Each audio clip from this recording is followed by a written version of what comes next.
But in that moment of fight or flight, the conscious, the cortex that we have, the more recent, more further developed kind of part of our brain, when we have a fight or flight moment, that goes offline. So our executive functioning, our ability to rationalize and to make rational decisions goes offline. And the limbic brain just goes, right, what are we going to do? Let's run. And we can find ourselves running before we've made the decision to run. We're just running. The muscles just take over and off we go. And also when that happens in a moment of trauma, we take a snapshot.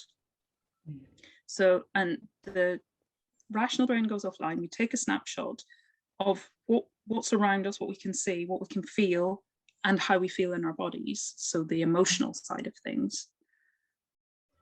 But we lose our ability to think rationally and our ability to speak. The speech part of the brain goes offline as well. So in that trauma, what we have is those disjointed, fragmented images and feelings, rather than our ability to go, oh, well, what happened was, and I was actually safe. And we can't even articulate how we felt because that's gone offline. So it makes it very difficult for our rational brain to make sense of and to cope with and deal with, because that's where we put all our attention in our society. And Jen Siegel's got the good one, hasn't he? You know, with our thinking brain and our off brain, and that when, you know, that our thinking brain is what we're doing right now. But funny enough, a wasp came in just then. Yes. And, you know, so my thinking brain has gone, and I'm offline because I'm like I'm not particularly concerned. It might sting me.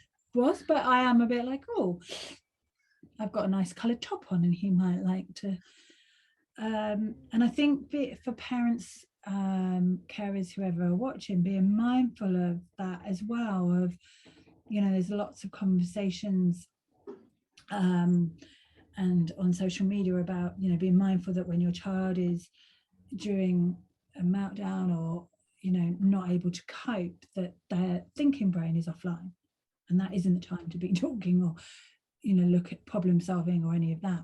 But the same for us, you know, when, you know, so it could be a past trauma event that's come up, or it could be in that meeting with a professional that brings this up, having that compassion and gentleness for ourselves, that our thinking brain has gone offline